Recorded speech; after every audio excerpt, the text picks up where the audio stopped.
শেষের এই সংবাদ শুনিয়া কিশোরীর মনটি অনেকখানি দমিয়া গেল। ক্ষুণ্ণ স্বরে বলিল, জো হুকুম। হেম নীরবে বসিয়া ধূমপান করিতে লাগিল। কিছুক্ষণ পরে বলিল, দেখো, আমার মনটা বাস্তবিক বড় বিগড়ে গেছে। দার্জিলিং আর আমার ভালো লাগছে না। পরশু আমি এখান থেকে রওনা হচ্ছি। তুমিও যাবে তো? কিশোরী খানিকক্ষণ চুপ করিয়া থাকিয়া শেষে বলিল, ভেবে দেখি।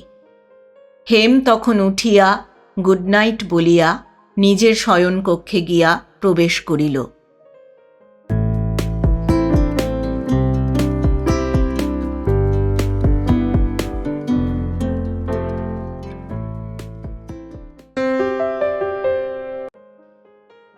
শুভেচ্ছা বন্ধুরা, এক রাশ শুভেচ্ছা আর ভালোবাসা। আমি অর্পিতা, আর আপনারা শুনছেন এক ব্যাগ গপ্প ইউটিউব চ্যানেল। বন্ধুরা, শুরুতেই একটা ছোট্ট অনুরোধ। এখনও যারা এক ব্যাগ গপ্প চ্যানেলটি সাবস্ক্রাইব করেননি তাদের উদ্দেশ্যে বলি, আজই চ্যানেলটি সাবস্ক্রাইব করে সঙ্গে থাকুন। উৎসাহ পাব এগিয়ে চলার। এক ব্যাগ গপ্প চ্যানেলে আপনি শুনতে পাবেন এমন কিছু ভালো লাগা গল্প, উপন্যাস, যা জড়িয়ে ধরে বাঁচা যায় আজীবন। আজ পড়ব শ্রদ্ধেয় কথাসাহিত্যিক প্রভাত কুমার মুখোপাধ্যায় রচিত একটি উপন্যাস, সত্যবালা। আজ শুনবেন দ্বিতীয় পর্ব। 2 সপ্তাহ কাটিয়াছে। আজ শনিবার। ঘোষ সাহেব আজ কলিকাতা মেলে আসিয়া পৌঁছিবেন। গতকল্য এই মর্মে টেলিগ্রাম আসিয়াছিল। এই 2 সপ্তাহে কিন্তু একটি কাণ্ড ঘটিয়া গিয়াছে। 2টি নবীন যুবক যুবতী দিনের পর দিন নিভৃতে কাব্যালোচনা করিতে থাকিলে তাহার পরিণাম যাহা হইবার তাহাই হইয়াছে। কিশোরী ও সত্যবালা পরস্পরের প্রণয়ে মশগুল হইয়া পড়িয়াছে। তবে তাহাদের প্রেম নিবেদন একটু নূতন ধরনের। মুখে কেহ কাহাকেও কিচ্ছুটি বলে না। নূতন নূতন কবিতায় আপন আপন মনের ভাব পরস্পরের নিকট ব্যক্ত করিয়া থাকে। ভিতরে ভিতরে 2 জনের এই যে কাণ্ডটি ঘটিতেছে, তাহা সত্যবালার মা বোন কাহারও অবিদিত নাই। তবে স্পষ্ট কথা এই সম্বন্ধে কিছুই হয় নাই। ঘোষগৃহিণী ইতিমধ্যে একদিন হেমকে একা পাইয়া কিশোরীর স্বভাব চরিত্র ও সাংসারিক অবস্থা সম্বন্ধে পুঙ্খানুপুঙ্খ সংবাদ লইয়াছেন। সেদিনও কোনো স্পষ্ট কথা হয় নাই, কিন্তু কিশোরীর সহিত সত্যবালার বিবাহে ঘোষগৃহিণীর যে নিতান্ত আপত্তি হইবে না, ইহা তাহার কথাবার্তা হইতে হেম বুঝিতে পারিয়াছে। সে কিন্তু কিশোরীর নিকট এই সকল কথা প্রকাশ করে নাই। তবে মাঝে মাঝে কিশোরীকে ঠাট্টা সে খুবই করে। বলে, ওহে, আর দেরি কেন? প্রপোজ করে ফেলো। আমার ছুটি যে ফুরিয়ে এলো ভায়া, শুভ সংবাদটা শুনে যাই। কলকাতায় বন্ধুবান্ধবদের কাছে খবরটা দিই। এই সকল ঠাট্টায় কিশোরী আজকাল আর কৌতুক বোধ করে না, বিষম গম্ভীর হইয়া থাকে। হেম ও কিশোরী স্যানিটেরিয়ামে মধ্যাহ্ন ভোজনে বসিয়াছে। টেবিল হেমের শয়নঘরেই পাতা হইয়াছে। আজ ঘোষ সাহেব পৌঁছিবেন। ঘোষগৃহিণী কন্যাদয় সহ স্টেশনে আসিবেন। ইহারা 2 জনেও স্টেশনে যাইবে। গতকল্য হইতে এইরূপ বন্দোবস্ত হইয়া আছে। কিশোরী জিজ্ঞাসা করিল, ঘোষ সাহেব কতদিন থাকবেন, শুনেছ কিছু? হেম বলিল, 1 সপ্তাহ থাকবেন। তার সঙ্গে একটি বন্ধুও অতিথিস্বরূপ আসছেন যে। কিশোরী জিজ্ঞাসা করিল, কে? হেম বলিল, মিস্টার মল্লিক, মেদিনীপুরের জয়েন্ট ম্যাজিস্ট্রেট ছিলেন, রঙ্গপুরে বদলি হয়েছেন। জয়নিং টাইম 1 সপ্তাহ তিনি এখানেই নাকি কাটিয়ে যাবেন। কিশোরী বলিল, কখন শুনলে? কই, এসব কথা আমি তো কিছু শুনিনি। হেম বলিল, তোমরা 2 জনে যে তখন বারান্দায় বসে কাব্যালোচনায়, আর কি আলোচনায় তোমরাই জানো, ব্যস্ত ছিলে। বলিয়া হেম হাসিল। কিশোরী গম্ভীরভাবে জিজ্ঞাসা করিল, ওসমান জুটল নাকি হে? জয়েন্ট ম্যাজিস্ট্রেট, অল্প বয়স বোধহয়, অবিবাহিত, তোমার সঙ্গে আলাপ আছে?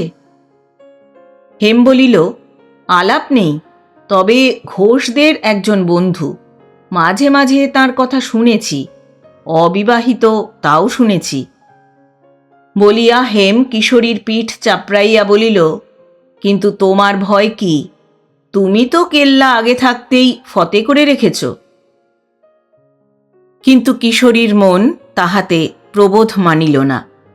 সে মুখখানি ম্লান করিয়া ভোজন শেষ করিল। ভোজনান্তে পোশাক পরিয়া দুইজনে স্টেশনে গিয়া প্ল্যাটফর্মে পায়চারি করিয়া বেড়াইতে লাগিল। কিয়ৎক্ষণ পরেই কন্যাদয় সহ ঘোষগৃহিণী আসিয়া পৌঁছিলেন।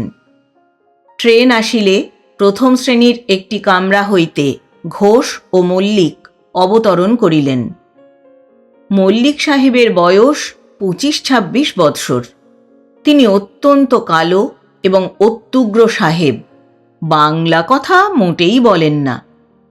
ঘোষগৃহিণী প্রথমে হেমকে, তারপর কিশোরীকে মল্লিক সাহেবের নিকট পরিচিত করিয়া দিলেন। হেমের বেলায় বলিলেন, তুমি এর কাজিনকে জানো বোধ হয়, পাবনার ডিস্ট্রিক্ট জজ। মল্লিক বলিলেন, ও ইয়েস, খার, আ র্যাটলিং গুড ফেলো। করমর্দন করিয়া হেমকে বলিলেন, glad to meet you sir. কিশোরীর বেলায় ঘোষ যায়া বলিলেন, ইনি একজন বেঙ্গলি পোয়েট। মল্লিক তাচ্ছিল্যভাবে কিশোরীর করমর্দন করিয়া কেবলমাত্র বলিলেন, ও, বলিয়া অন্যদিকে মুখ ফিরাইলেন। বীণা ও সত্যবালার সহিত আলাপ জমাইতে প্রবৃত্ত হইলেন।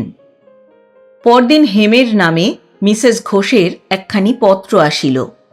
হেম পত্রখানি পড়িয়া ভৃত্যকে বলিল, बैठो बाहर, जवाब मिलेगा, বলিয়া পত্রখানি টেবিলের উপর রাখিয়া সিগারেট ধরাইল। কিশোরী জিজ্ঞাসা করিল, কি খবর হে, দেখব? বলিয়া চিঠিখানি তুলিয়া লইল। হেম তখন অগত্যা বলিল, দেখো। কিশোরী পত্র পড়িল। ঘোষ যায়া অদ্য অপরাহ্নকালে হেমকে টেনিস খেলিতে ও চা পান করিতে নিমন্ত্রণ করিয়াছেন। স্বাক্ষরের নিম্নে পুনশ্চ দিয়া লিখিয়াছেন, আশা করি আপনার বন্ধু মিস্টার নাগও আমাদের সহিত যোগদান করিতে পারিবেন। পত্র পড়িয়া কিশোরী একটু হাসিল। হেম বলিল, যাচ্ছ তো, লিখে দি? কিশোরী বলিল, পুনশ্চ হয়ে নাইবা গেলাম। একে গতকল্য হইতে কিশোরীর মনটা তেমন ভালো নাই। তাহার উপর এই পুনশ্চ কেলেঙ্কারি হেমের মোটেই ভালো লাগিতেছিল না। কিন্তু মনের ভাব মনেই গোপন করিয়া সে বলিল, ওটা কিছু নয়। যদি লাঞ্চের কি ডিনারের নিমন্ত্রণ হতো তাহলে অবশ্য অন্য কথা ছিল। তুমি টেনিস খেলো না তা তো তাঁরা জানেন, নইলে তোমার নামে আলাদা চিঠি আসত। কিশোরী একটু ভাবিয়া বলিল, থাকগে, আর কি হবে গিয়ে। হেম বলিল, এই তুমি প্রণয়ী? ছি ছি, যাকে ভালোবাসো তাকে দেখতে পাবে, সেটা কি একটা কম লাভ? কিশোরী আবার একটু বিষাদপূর্ণ হাসি হাসিল, বলিল, আচ্ছা, লিখে দাও, আমিও যাব। হেমচন্দ্র পত্রের উত্তর লিখিয়া ভৃত্যকে বিদায় দিল। কিশোরীকে লইয়া হেমচন্দ্র যথাসময়ে ঘোষ ভিলায় গিয়া দর্শন দিল।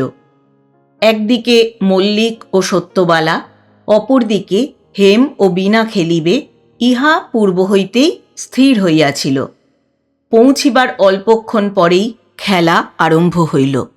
সামনের বারান্দায় চেয়ার পরিবেষ্টিত ছোট ছোট কতগুলি টেবিল সাজানো ছিল। মিসেস ঘোষ কিশোরীকে বলিলেন, আপনি তো খেলেন না, আসুন, আপনি আর আমি এই বারান্দায় বসে খেলা দেখি। বলিয়া তিনি একখানি চেয়ারে বসিয়া নিকটে কিশোরীকে বসাইলেন। কিন্তু 5 মিনিটও নহে। তৎপূর্বেই এ চায়ের কি করছে দেখে আসি বলিয়া কিশোরীকে একাকী ফেলিয়া তিনি সরিয়া পড়িলেন। কিশোরীর মনটা পূর্বেই খারাপ হইয়াছিল।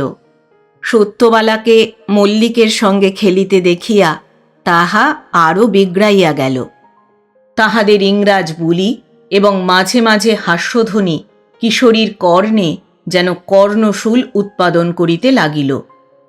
মল্লিকের উপর রাগ হইল, সাহেবিয়ানার উপরেও রাগ হইল। খাইতে শুইতে বসিতে দৈনন্দিন ব্যাপারে যাহারা ইংরাজদের অন্ধ অনুকরণ করে, তাহাদের অপরিসীম মূঢ়তা, অসহনীয় ধৃষ্টতা ও অমার্জনীয় স্বজাতিদ্রোহিতা কিশোরীর মনকে অত্যন্ত উত্তেজিত করিয়া তুলিল।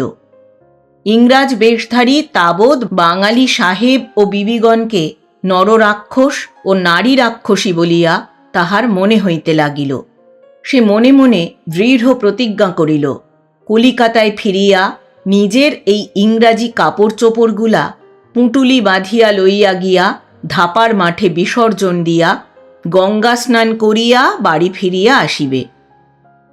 একবাজি খেলা শেষ হইলে খেলোয়াড়গণ হাস্য কোলাহল করিতে করিতে বারান্দায় আসিয়া উঠিলেন। তখন মিসেস ঘোষও আসিয়া আবার দর্শন দিলেন। মল্লিক সাহেব সিগারেট কেস খুলিয়া হেমের সম্মুখে ধরিলেন। হেম একটি তুলিয়া লইলে তিনি নিজে একটি মুখে করিয়া কেসটি খট শব্দে বন্ধ করিয়া পকেটে ফেলিলেন।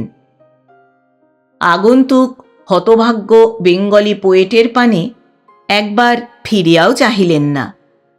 বয় একটি ট্রের উপর কয়েকটি সোডা ও লেমনেডের বোতল এবং গ্লাস ও বরফদানি সজ্জিত করিয়া আসিয়া দাঁড়াইল। সতী ও বীণা লেমনেড লইল, হেম সোডা লইল। মল্লিক ঘোষজায়ার পানে চাহিয়া বিনীত হাস্যের সহিত বলিল, আ ছোটা পেগ, ইফ আই মে। গৃহিণীর ইঙ্গিত পাইয়া টেবিলের উপর ট্রেখানি নামাইয়া রাখিয়া বয় সুরা আনিতে ছুটিল। গৃহিণী কিশোরীর প্রতি কৃপা কটাক্ষ করিয়া বলিলেন, আপনি কিছু নিচ্ছেন না? সোডা কি লেমনেড? কিশোরী একটু কাষ্ঠ হাসি মুখে টানিয়া আনিয়া বলিল, আমি তো খেলিনি, আমার পিপাসাও পাইনি। বয় হুইস্কিপূর্ণ ডিক্যান্টার আনিয়া টেবিলের উপর রাখিল। মল্লিক একটি গ্লাস লইয়া তাহাতে আউন্স তিনেক ঢালিয়া লইলেন। কিশোরী নিরীহ লোক, ছোট বড়র তারতম্য তাহার জ্ঞানের অতীত। কিন্তু হেম মনে মনে বলিল, দাদা, ওই তোমার ছোটা পেগ, না জানি তোমার বড় কেমন। সত্যবালা মাঝে মাঝে কিশোরীর পানে চাহিয়া দেখিতেছিল। বীণা একটু দুষ্টামির হাসি হাসিয়া বলিল, মিস্টার নাগ, আপনি এমন গম্ভীর যে আজ? কোনো নূতন কবিতা ভাবছেন বুঝি? হেম পকেট হইতে নিজের সিগারেট কেস বাহির করিয়া কিশোরীর সম্মুখে ধরিয়া বলিল, ওহে, ভাবের গোড়ায় একটু ধোঁয়া দাও, কবিতা খুলবে ভালো। কিশোরী সিগারেট লইল। বীণার টিপ্পনির কোনো উত্তর দিল না। মিসেস ঘোষ বলিলেন, তোমরা আর একবার খেলবে তো? খেলে নাও, নইলে শেষে চা ঠান্ডা হয়ে যাবে। সকলে উঠিয়া আবার খেলিতে গেলেন। খেলা শেষে চা পান আনতে দেখা গেল বেড়াইতে যাইবার আর সময় নাই। ঠান্ডা পড়িতেছে দেখিয়া ভিতরে গিয়া সকলে বসিলেন। কিয়ৎক্ষণ গল্পগুজবের পর হেম বিদায় চাহিল। যথাযোগ্য অভিবাদনাদি সমাপন করিয়া কিশোরীকে লইয়া প্রস্থান করিল। বন্ধুর মনের অবস্থা বুঝিয়া হেম তাহার সহিত পথে বেশি কথাবার্তা কহিল না। স্যানিটেরিয়ামে ফিরিয়া নিজের ঘরে গিয়া লম্ফমান টমিকে শৃঙ্খলমুক্ত করিয়া তাহাকে খানিক আদর করিয়া হাত মুখ ধুইয়া কিশোরী বস্ত্র পরিবর্তন করিল। পরে হেমের ঘরে গিয়া বসিয়া একথা সে কথার পর জিজ্ঞাসা করিল, হ্যাঁ হে, ঘোষেরা ওই মল্লিককে জামাই করবার চেষ্টায় আছে নাকি? হেম বলিল, কিসে বুঝলে? কিশোরী বলিল, টেনিসে সতী যে মল্লিকের জুড়ি হলো, সেটা কি আকস্মিক দৈব ঘটনা, না গভীর অভিসন্ধির ফল? হেম একটু হাসিয়া বলিল, হো, সেটা কিছু নয়। মল্লিক এখন হলো ওদের বাড়িতে মান্য অতিথি, সুতরাং এই বড় মেয়েটিই তো তার সঙ্গে খেলবে। ওটা সামাজিক শিষ্টাচার ছাড়া আর কিছু নয়। মল্লিক সাহেব যে কয়দিন দার্জিলিংয়ে রহিলেন, কিশোরী আর জলাপাহাড়ের পথ মাড়াইল না। আশ্চর্যের বিষয়, এই কয়দিনে হেমের বা কিশোরীর চায়ে বা ডিনারে ঘোষভিলায় কোনো প্রকার নিমন্ত্রণও হইল না। যদিও প্রথম 2 সপ্তাহ নিমন্ত্রণ আমন্ত্রণ লাগিয়াই থাকিত। যাহা হোক, আগামী কল্য কলিকাতা মেলে মল্লিক ও ঘোষ উভয়েই দার্জিলিং ত্যাগ করিবেন। হেম আজ তাই বৈকালে উহাদের সহিত সাক্ষাৎ করিতে গিয়াছে।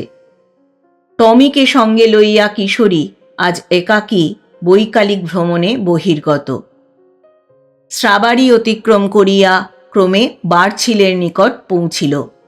পাহাড়ে উঠিয়া শ্রান্ত দেহে একটা প্রস্তরখণ্ডের উপর বসিয়া বিশ্রাম করিতে লাগিল আর ভাবিতে লাগিল। এই কয়দিন সে ক্রমাগতই ভাবিয়াছে। মল্লিক আসিবার পূর্বে সত্যবালার প্রতি কিশোরী একটা আকর্ষণ অনুভব করিত, এবং এই লইয়া হেম তাহাকে নানা সময়ে নানা প্রকার পরিহাসও করিয়াছে। সে সব তাহার মিষ্টই লাগিত। তবে তখন সত্যবালার প্রতি তাহার মনের ভাবটা ছিল, যদি হয় তো মন্দ কি। অন্তরের মধ্যে বেশ পাকাপাকিভাবে সতীকে সে আপন জীবনসঙ্গিনী বলিয়া তখনও গ্রহণ করে নাই। কিন্তু এই কয়দিনে তাহার মনের ভাব একটা বিশিষ্ট আকার প্রাপ্ত হইয়াছে। সতীকে তাহার চাই, সে নহিলে কিছুতেই তাহার জীবন চলিবে না। জীবনটা মরুভূমির মতো শুষ্ক হইয়া যাইবে। তাহাকে পাইলে আর কিছুরই অভাব থাকিবে না। জীবন তখন শোভাময়, সৌরভময় কুসুমোদ্যানে পরিণত হইবে বলিয়া কিশোরীর বিশ্বাস জন্মিয়াছে। প্রথম 2-1 দিন শুধু মল্লিকের উপর নহে, সতীর উপরেও তাহার অত্যন্ত রাগ হইয়াছিল। মনে হইয়াছিল, মল্লিককে পাইয়া আমাকে সে ভুলিল। অসার অপদার্থ রমণী হৃদয়। তাহার পর সে ভাবিয়া দেখিয়াছে, সতীর অপরাধ কি? মল্লিকের জুড়ি হইয়া সে টেনিস খেলিয়াছে, ইহার অধিক তো কিছুই নহে। হেম ঠিক বলিয়াছে, ইহা একটা সামাজিক শিষ্টাচার মাত্র। বাড়ির বড় মেয়ে, তাই সে মান্য অতিথির সহিত খেলিয়াছে। ইহাতে আর মহাভারত কি এমন অশুদ্ধ হইয়া গেল? ইহা হইতে কেমন করিয়া প্রমাণ হয় যে সতী আমাকে ভুলিয়া মল্লিকের প্রতি ঢলিয়া পড়িয়াছে? বীণাও তো হেমের সঙ্গে খেলিয়াছে, সুতরাং হেম ও বীণা পরস্পরের প্রণয়ে আবদ্ধ এমন হাস্যজনক সংশয় তো কাহারও মনে আসে নাই। তবে একটা কথা কিশোরীর মনে হইয়াছে, হয়তো সতীর মা বাপের ইচ্ছা হইয়া থাকিতে পারে যে মল্লিকের সঙ্গেই মেয়েটির বিবাহ হয়। উভয়কে পরস্পরের প্রতি আকৃষ্ট করিবার চেষ্টা বোধহয় তাহারা করিতেছেন। নচেত মল্লিককে সঙ্গে আনিয়া 1 সপ্তাহকাল বাড়িতে রাখিবারই বা তাৎপর্য কি? কিশোরী মনে মনে বলিল, কত ভাগা, তুই মেদিনীপুর থেকে রঙ্গপুরে বদলি হয়েছিস, 10 দিন ছুটি পেয়েছিস, বেশ তো, এখানে মরতে এলি কেন? তোর কি মা বাপ ভাই বোন খুড়ো জ্যাঠা মাসি পিসি কোনো চুলোয় কেউ নেই? সেইখানে গিয়ে ছুটি কাটালে চলতো না? না তারা বুঝি ড্যাম নেটিভ, তাই তাদের পছন্দ হয় না? তাদের বাড়িতে টেনিস কোর্টও নেই, ছোটা পেগও তারা জোগাতে পারে না, জমের অরুচি।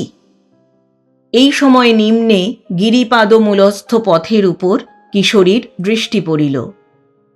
কত সাহেব মেম, কত আয়া ছেলে মেয়ে, কত বাঙালি বাবু চলিতেছে।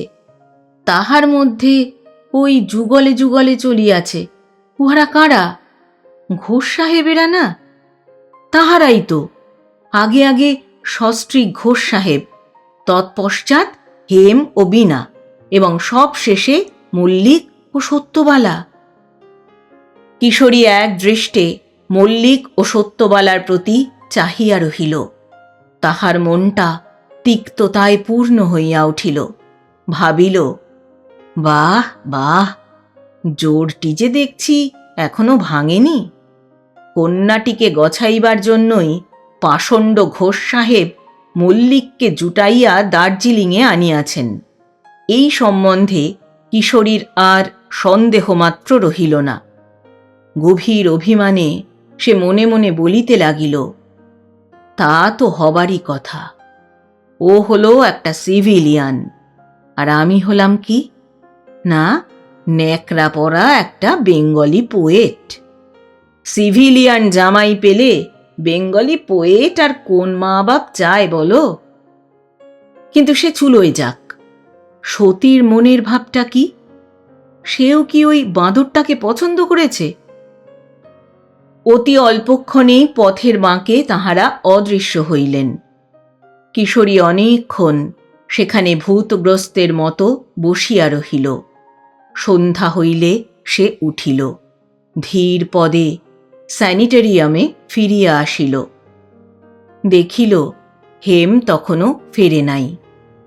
রাত্রি ৮টা বাজিল, তখনও হেমের দেখা নাই।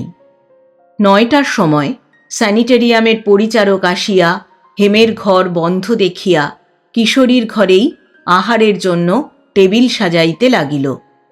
কিশোরী একাকী বসিয়া ভোজন সমাধা করিল। টমিকে খাওয়াইয়া আরাম চেয়ারে পড়িয়া সিগারেট ফুঁকিতে ফুঁকিতে ভাবিতে লাগিল, হেম নিশ্চয়ই সেখান হইতে খাইয়া আসিবে। আজ আমি সঙ্গে নাই, কোনো আপদ নাই, পুনশ্চ জুড়িবার বালাই নাই। এই কয়দিন কেবল আমার ভয়েই হেমকেও তাহারা নিমন্ত্রণ করিতে পারে নাই। আজ হেমটাও এমনি পেটুক, লোভ সম্বরণ করিতে পারিল না। এইরূপ ভাবিতে ভাবিতে রাত্রি 10টা বাজিয়া গেল, তথাপি হেমের দেখা নাই। ঘোষভিলায় এই সময় কি হইতেছে তাহাই কিশোরী কল্পনা করিতে চেষ্টা করিল। ডিনার নিশ্চয়ই শেষ হইয়া গিয়াছে। সকলে আসিয়া ড্রয়িং রুমে বসিয়াছে, গল্পগুজব হইতেছে। মল্লিক হয়তো এখনো পেক চালাইতেছে, আর সুরারক্তিম লুব্ধ নেত্রে সতীর পানে দৃষ্টি নিক্ষেপ করিতেছে। উফ, অসহ্য! মাঝে মাঝে সতী এবং মাঝে মাঝে বীণা বোধহয় পিয়ানোয় বসিতেছে। আজ আর রবিবাবু দ্বিজুরায় সেখানে কলকে পাইবে না। মান্য অতিথি মল্লিক সাহেব বাঙালা গান কি সহ্য করিতে পারিবেন? ভূতের কাছে রাম নাম। আজ সব ইংরাজি গদ বাজিতেছে, কথাবার্তা সমস্তই আজ ইংরাজিতে। লজ্জাও নাই এইসব সিংহ চর্মাবৃত গর্দভগুলোর। হঠাৎ নিজের পোশাকের উপর কিশোরীর নজর পড়িল। ভাবিল, ছি ছি, আমিও তো বাঁদর সাজিয়াছি। কি মোহ, কি মরিচিকা! হেমের হুজুগে পড়িয়া একখানি ধুতিও সঙ্গে আনি নাই যে বাহির করিয়া পড়িয়া ভদ্রলোক সাজিব। হ্যাঁ, দাঁড়াও, এক কাজ করি। কিশোরী হাঁকিল, বেয়ারা! হুজুর বলিয়া ভৃত্য আসিয়া দাঁড়াইল। দেখো, হিয়া পান হ্যাঁ, পান পান পান খিলি। বেহারা বলিল, হাঁ হুজুর, অর্থোডক্স মে পান হ্যাঁ, ले आवे। স্যানিটেরিয়ামে 2টি বিভাগ আছে, হিন্দু অর্থোডক্স বিভাগ এবং সাধারণ বিভাগ। আহারাদিতে যাহারা ইংরাজি ভাবাপন্ন তাহারা সাধারণ বিভাগে থাকেন। কিশোরী বলিল, যাও। বেহারা চলিয়া গেলে সে অস্ফুট স্বরে বলিল, হ্যাঁ, আমি পান খাব, খুব করে পান খাব। তোমরা পেক খাও, আমরা স্বদেশী পান খাব, জর্দা দিয়ে পান খাব। দেখি কে আমার কি করতে পারে। তোর সাহেবিয়ানার মাথায় মারি ঝাড়ু। বিদ্যুৎ বেগে বারান্দায় বাহির হইয়া কিশোরী আবার ডাকিল, বেয়ারা। বেয়ারা তখনও সিঁড়ি দিয়া নামিয়া যায় নাই, ফিরিয়া আসিয়া দাঁড়াইল। কিশোরী বলিল, পান লাও, আর দেখো থোড়া জর্দা মিলে তো সো ভি লাও। বহুত খুব বলিয়া বেহারা পুনঃ প্রস্থান করিল। 5 মিনিট পরে সে ফিরিয়া আসিল। একটি চায়ের পিরিচে 4 খিলি পান, তাহার পাশে কতগুলি কালো গুঁড়া টেবিলের উপর রাখিয়া দিল। ঠিক হ্যাঁ বলিয়া কিশোরী ভৃত্যকে বিদায় দিয়া 1 খিলি পান এবং কিঞ্চিত জর্দা মুখে ফেলিয়া দিল। জর্দা ইতিপূর্বে কিশোরী কোনো দিন সেবন করে নাই, ফলে অতি শীঘ্রই তাহার গা ঘুরিয়া উঠিল, কপালে বিন্দু বিন্দু ঘর্ম দেখা দিল। তখন সে বাথরুমে গিয়া থু থু করিয়া মুখস্থিত সমস্ত পদার্থটি ফেলিয়া দিয়া কুলুকুচু করিয়া মাথায় ও 2 রগে জল থাবড়া দিয়া শয়নঘরে ফিরিয়া আসিল। সোরাই হইতে 1 গ্লাস শীতল জল ঢালিয়া ঢকঢক করিয়া পান করিয়া কিয়ৎক্ষণ পরে একটু সুস্থ বোধ করিল। সেই কালো পদার্থটির পানে চাহিয়া বলিল, বাবা, তুমি কম নও, তুমি জর্দা নও, স্যানিটেরিয়াম থেকে নিশ্চয়ই জর্দা সরবরাহ হয় না, তুমি উড়িয়া বামুন ঠাকুরের গুন্ডি, নমস্কার তোমার পায়ে। রাত্রি প্রায় 11টা বাজে। হেম আসিল না দেখিয়া বিরক্ত হইয়া কিশোরী শয়নের আয়োজন করিল। পোশাক খুলিয়া রাত্রিবসন পরিধান করিল। আলো নিবাইতে যাইবে এমন সময় হেমের পদশব্দ শোনা গেল। মুহূর্ত পরে হেম প্রবেশ করিয়া বলিল, কি হে, এখনো ঘুমাওনি? কিশোরী দেখিল হেমের চক্ষু 2টি আরক্ত। জিজ্ঞাসা করিল, এত দেরি যে? পেকটে খুব চলছিল নাকি? হেম একখানা চেয়ারে বসিয়া বলিল, দেরি হয়ে গেল, ওদের সঙ্গে দেখা করে ফিরব। ঘোষ বললেন, চলো একটু বেরিয়ে আসা যাক। বার্চ হিল ঘুরে ম্যালের কাছে এসে বললাম, আমি তবে নেমে যাই? ঘোষ বললেন, এসো, পটলাক খেয়ে বাড়ি যেও। কিশোরী বলিল, পটলাক সে কি, 1 ভাঁড় মদ? হেম বলিল, ধুর পাগল, পট মানে হাঁড়ি, অর্থাৎ আমাদের হাঁড়িতে যা খুঁতকুড়ো আজ রান্না হয়েছে তাই 2টি খেয়ে যেও। বিনা নিমন্ত্রণে কাউকে খেতে বললে ওই রকম করে বলা হয়, বিনয় আর কি। কিশোরী বলিল, ওহ, খুব বিনয়ী ওরা, তা বেশ, ভোজনটা কিরকম হলো? হেম বলিল, তা পরিপাটি রকমেই হলো। ভোজনের পর হেতুটা জানতে পারা গেল। খানা কামরা থেকে উঠে সকলে ড্রয়িং রুমে যাচ্ছিলাম। ঘোষ আমার কনুই ধরে বললেন, হেম, আমার ঘরে এসো, একটু কথা আছে।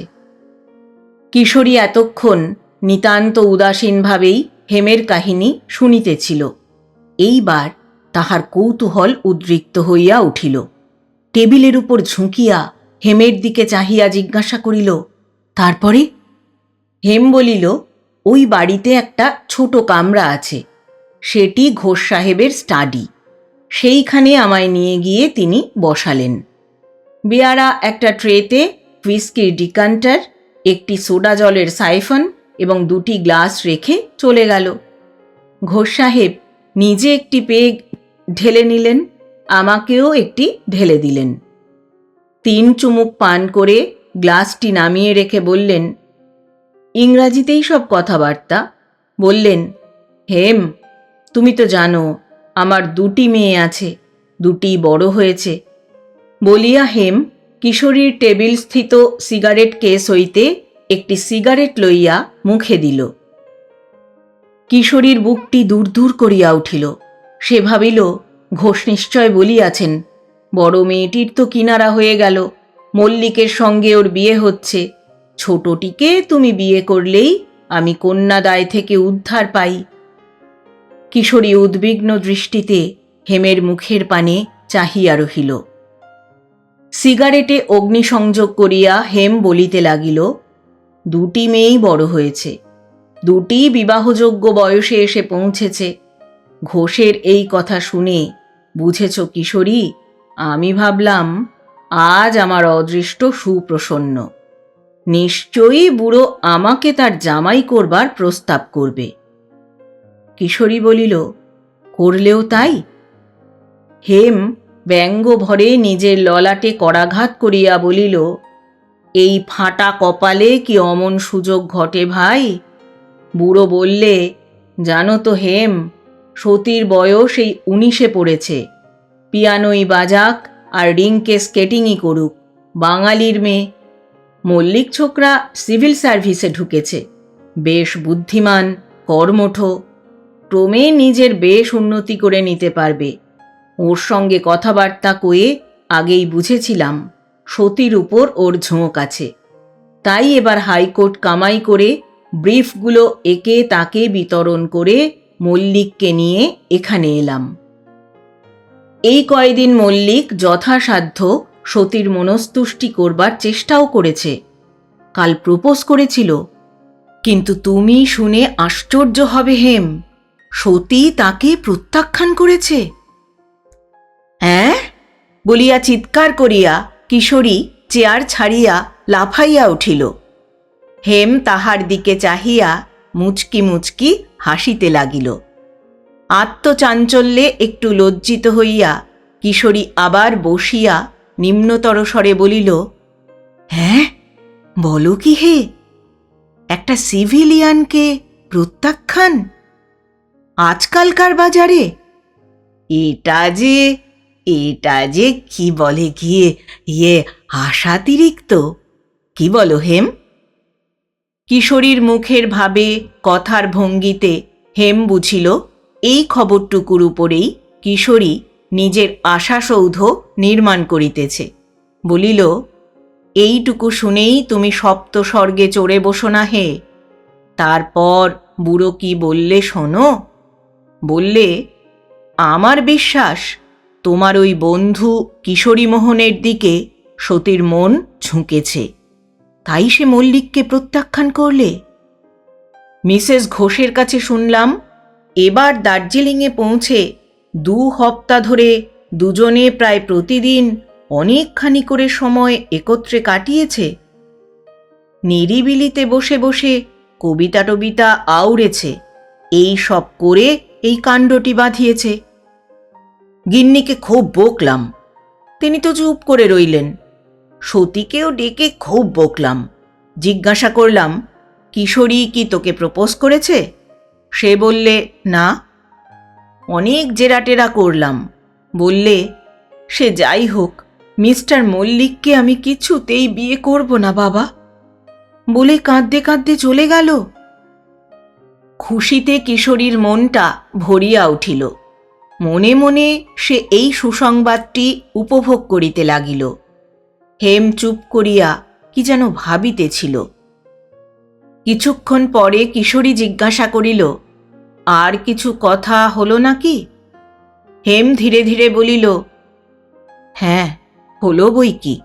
ঘোষ বললেন, তুমি সতীরও বন্ধু, কিশোরীরও বন্ধু, দুজনকেই বেশ করে বুঝিয়ে বলো তারা যেন এই ছেলে মানুষী কল্পনা, এই দুর্বুদ্ধি একেবারেই পরিত্যাগ করে, কারণ আমি বেঁচে থাকতে কখনোই এই বিবাহে মত দেব না। আর বলিয়া হেম চুপ করিল।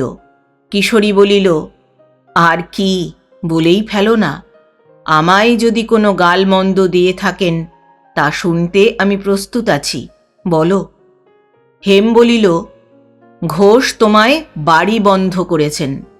আমায় বললেন, তোমার বন্ধুকে কোনো দিন আমাদের বাড়িতে আর নিয়ে এসো না, তাকে স্পষ্ট করে বুঝতে দিও এ বাড়ি তার পক্ষে বন্ধ, সে যেন আর না আসে। দেখাশুনো বন্ধ হলেই ক্রমে সতীর মনটি সুস্থ হতে থাকবে। কিছুদিন পরে ওসব পাগলামি সে ভুলে যাবে। মল্লিক অপেক্ষা করতে রাজি হয়েছে। শেষের এই সংবাদ শুনিয়া কিশোরীর মনটি অনেকখানি দমিয়া গেল। ক্ষুণ্ণ স্বরে বলিল, জো হুকুম।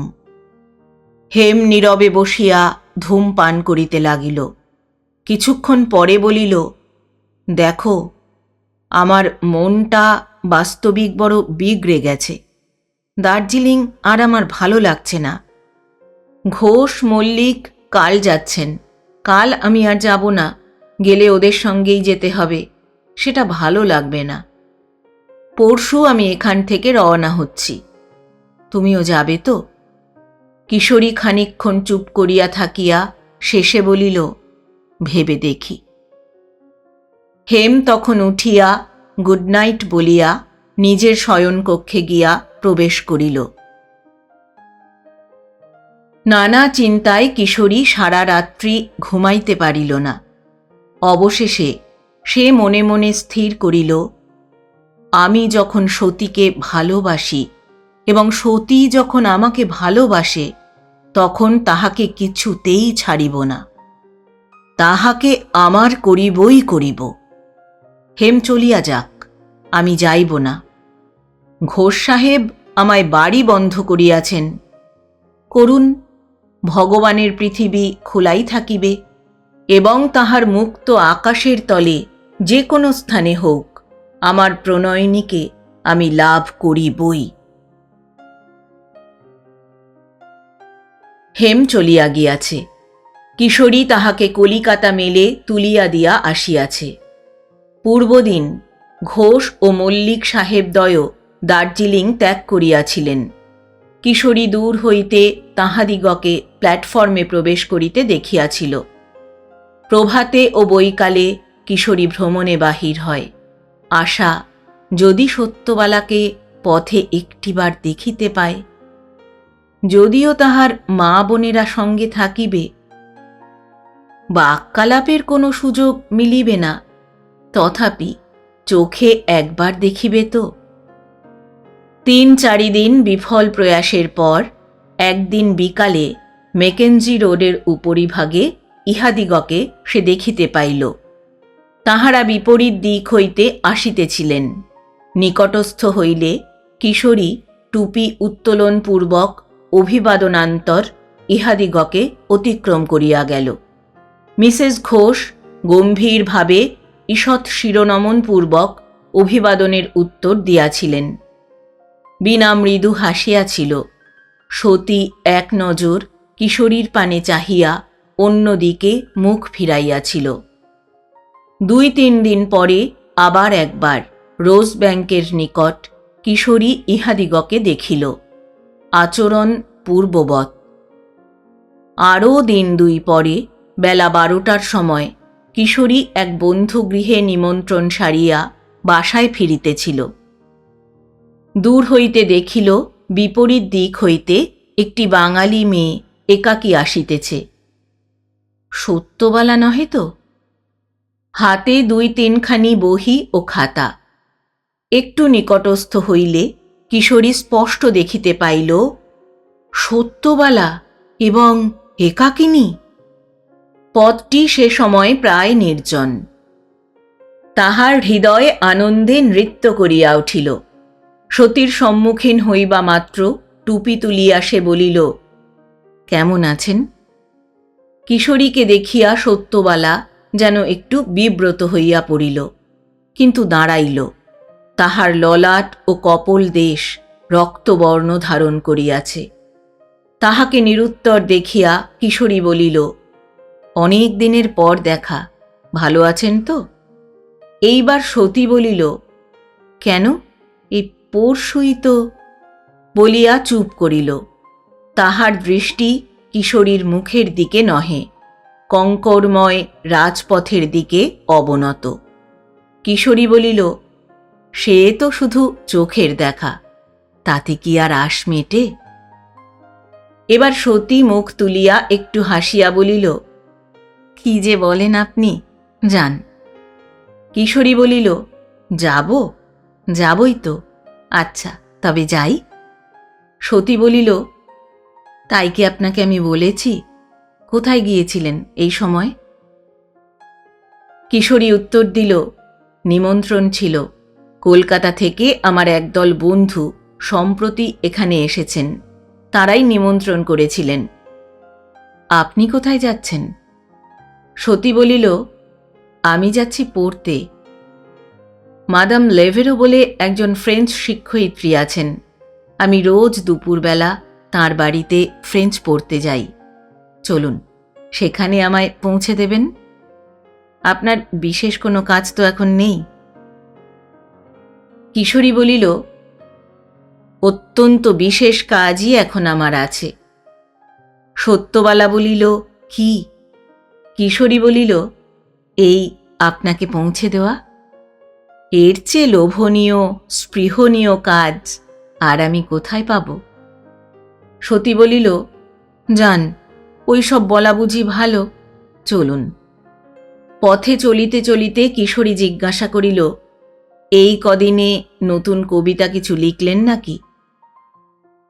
সতী উত্তর দিল, লিখেছি একটা। আপনিও লিখেছেন নিশ্চয়ই? কিশোরী বলিল, লিখেছি গোটা কতক। সতী বলিল, সঙ্গে আছে? কিশোরী বলিল, না, আমি কি জানি আপনার দেখা পাব? এ সৌভাগ্য আমার কপালে আছে। যদি হুকুম পাই তো কাল নিয়ে আসি। সত্যবালা বলিল, অন্যদিন কিন্তু আমার সঙ্গে দারোয়ান থাকে। আজ তার শির দুখাচ্ছে, তাই আমি তাকে আনিনি। কিশোরী বলিল, আহা, আশীর্বাদ করি তার শিরোপীড়াটি চিরস্থায়ী হোক। কিন্তু আপনার মা আপনাকে একলা আসতে দিতে আপত্তি করেননি? সতী বলিল, মা বলেন দার্জিলিং কতকটা বিলেতের মতো। এখানে মেয়েরা অন্তত দিনের বেলায় নির্ভয়ে পথে বেড়াতে পারে। কাল থেকে বোধহয় আর দরোয়ান সঙ্গে আসবে না। কাল আপনি কবিতাগুলি আনবেন, আমি বাড়ি নিয়ে যাব। রাত্রে পড়ে পরশু আবার আপনাকে ফেরত দেব। নিষ্ঠুরের মতো ফেরত দেবেন কেন? আপনার কাছে তারা থাকলেই বা কি? তার বদলে বরঞ্চ আপনার কবিতাগুলি আমায় দেবেন, আমি রেখে দেব। সতী বলিল, বিনিময়? আগে তো বিনিময় প্রথাই ছিল। যখন টাকা পয়সার সৃষ্টি হয়নি তখন বিনিময়েই সংসার চলত। এখনো শুনেছি খুব পাড়াগায়ে আছে, ধান দিয়ে গুড় কেনা যায়। কিশোরী বলিল, খুব শহরেও আছে। সতী বলিল, কি, পুরনো কাপড় দিয়ে বাসন কেনা? কিশোরী বলিল, তাও আছে। ধান গুড়, কাপড় বাসন এই বিনিময় ছাড়াও অন্য বিনিময় আছে, যথা হৃদয় বিনিময়, মাল্য বিনিময় ইত্যাদি। সতী একটু হাসিয়া বলিল, মিস্টার নাগ, ওটা কি অর্থশাস্ত্র না অনর্থশাস্ত্রের কথা? কিশোরী বলিল, সে যাই হোক, আপনি কিন্তু দয়া করে আমাকে মিস্টার নাগ বলবেন না। তবে কি বলবো? কিশোরী বলিল, আমায় কিশোরী বাবু বলবেন। সতী বলিল, আপনি চটবেন না? অনেকে কিন্তু বাবু বললে চটে যান। কিশোরী বলিল, আমি মিস্টার বললেই চটি। সতী হাসিয়া বলিল, মজা মন্দ নয়। একদিন ছিল যখন বাবু বললে লোকে চটত, মিস্টার বললে চটে। আজকাল এমন লোকও দেখা যাচ্ছে। আপনি খুব স্বদেশী না? কিশোরী বলিল, ভয়ঙ্কর স্বদেশী। সতী বলিল, তবে আপনাকেও আমার মনের কথা খুলে বলি কিশোরীবাবু, আমিও মনে মনে ভয়ঙ্কর স্বদেশী। আমার বাড়ির লোকেরা এজন্যে বরং আমার উপর চটা। ওই দেখুন, মাদাম লেভেরোর বাড়ি দেখা যাচ্ছে। কাল তাহলে কবিতাগুলো আনবেন, ভুলবেন না। মেম সাহেবের বাড়ি তথায় দেখিয়া কিশোরী মুগ্ধ হইয়া গেল না। আরও অন্তত ৮ ক্রোশখানেক দূর হইলে সুখী হইত। ক্ষুণ্ণ স্বরে বলিল, কবিতা আনব, আপনিও আনবেন, ভুলবেন না। আমি ভুলি না বলিয়া সতী তাহার দক্ষিণ হস্তখানি প্রসারিত করিয়া দিল। কিশোরী তাহা মর্দন করিয়া বিদায় লইল। পথ হইতে একটু চড়াই উঠিয়া মাদাম লেভেরোর বাড়ি যাইতে হয়। কিশোরী ধীর পদে কিছুদূর অগ্রসর হইয়া আবার ফিরিল। সমস্তক্ষণ ঊর্ধ্বগামিনী সত্যবালার প্রতি দৃষ্টি আবদ্ধ রহিল।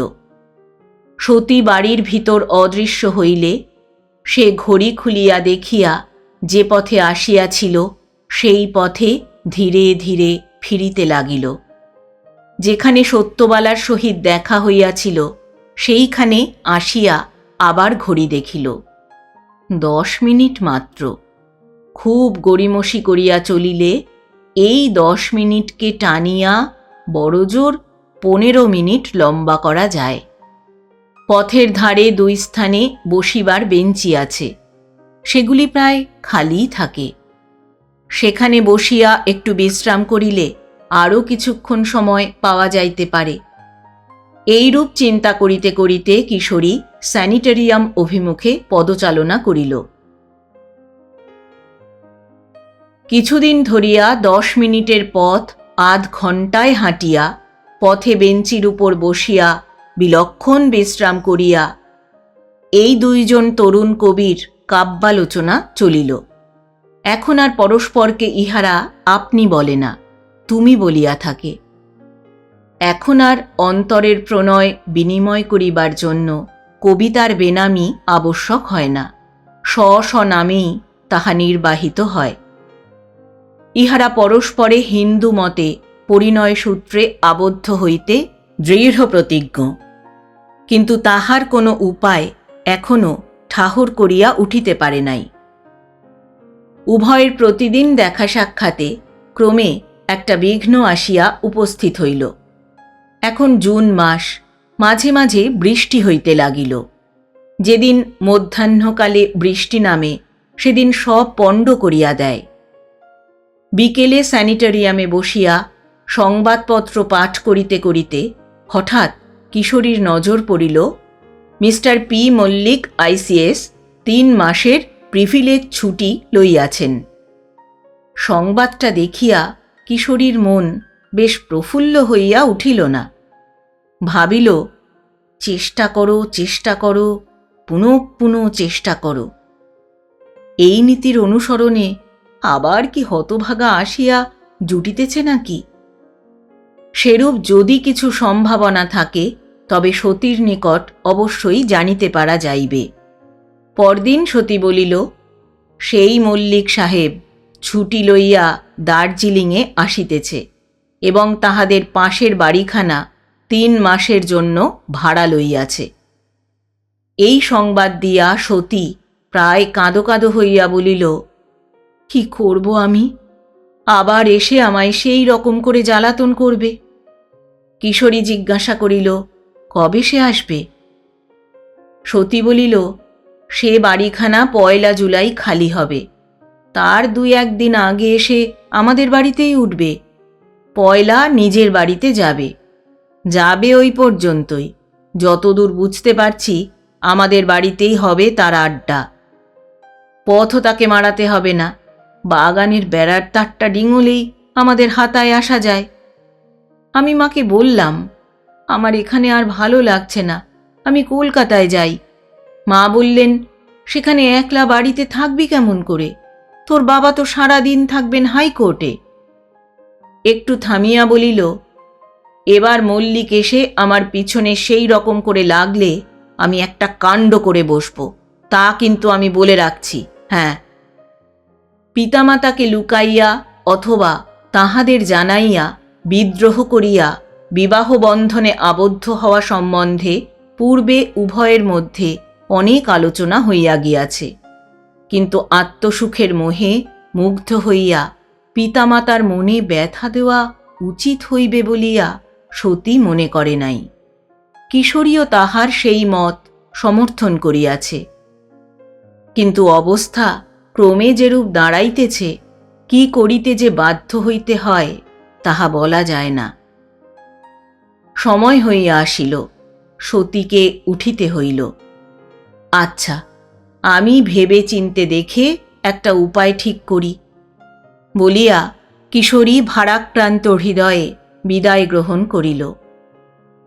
পরদিন যথাসময়ে যথাস্থানে আসিয়া কিশোরী বলিল, 3 আইন অনুসারে আমরা বিয়ে করে ফেলি, এসো। বিয়ের পর তোমার মা বাপকে জানালেই হবে। তখন তো আর বিয়ে ফিরবে না। সতী কথা শুনিয়া কিয়ৎক্ষণ নিস্তব্ধ হইয়া রহিল। শেষে বলিল, তাহলে তো আমি হিন্দু নই বলে আমাদের সই করতে হবে। কিশোরী বলিল, তা হবে, কিন্তু উপায় কি? সতী বলিল, এখানে হবে? কিশোরী বলিল, হ্যাঁ, সব খবর আমি নিয়েছি। বিবাহের 3 সপ্তাহ আগে 3 আইনের রেজিস্ট্রারকে নোটিশ দিতে হয়। এখানকার ডেপুটি কমিশনার 3 আইনের রেজিস্ট্রার। 3 সপ্তাহ পরে বিবাহ হতে পারে। সতী বলিল, নোটিশ দিলে তো জানাজানি হয়ে যাবে। আমাদের বাড়ির লোকের কাছে সে খবর কি পৌঁছবে না? কিশোরী বলিল, এখানে কেই বা আমাদের চেনে? কেই বা এসে তোমাদের বাড়িতে সেই গল্প করতে যাবে বলো? সতী বলিল, কখন বিবাহ হতে পারে? কিশোরী বলিল, দুপুরবেলা, এই সময়। সেটা রেজিস্ট্রারের সঙ্গে আগে বন্দোবস্ত করে নিতে হয়। সতী বলিল, বিয়ে হতে কতক্ষণ লাগে? কিশোরী বলিল, 5 মিনিট। বিয়ের পর বাড়ি গিয়ে মাকে তুমি বলবে। তারপর দিন আমরা দুজনে কলকাতায় চলে যাব। পরদিন সতী আসিয়া বলিল, এই পরামর্শ অনুসারেই কার্য করিতে সে প্রস্তুত। তৎপর দিন উভয়ে রেজিস্ট্রারের অফিসে গিয়া যথারীতি নোটিশের ফর্মে সহি করিয়া দিয়া আসিল। ইহার 10 দিন পরে মল্লিক সাহেব দার্জিলিং আসিয়া পৌঁছিলেন।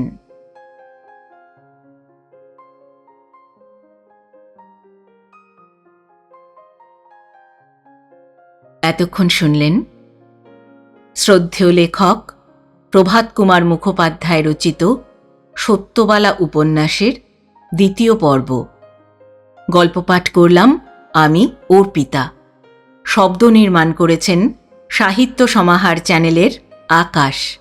প্রচ্ছদ এঁকেছেন কভারম্যান অভিব্রত। উপস্থাপনায় এক ব্যাগ গপ্প ইউটিউব চ্যানেল। বন্ধুরা, আবার আসব সত্যবালা উপন্যাসের 3য় পর্ব নিয়ে খুব তাড়াতাড়ি। আজ তাহলে বিদায় নিচ্ছি। সবাই ভালো থাকবেন, সুস্থ থাকবেন। আর হ্যাঁ, গল্প পাঠ কেমন লাগলো কমেন্ট বক্সে জানাতে ভুলবেন না যেন। আমি অপেক্ষায় থাকব।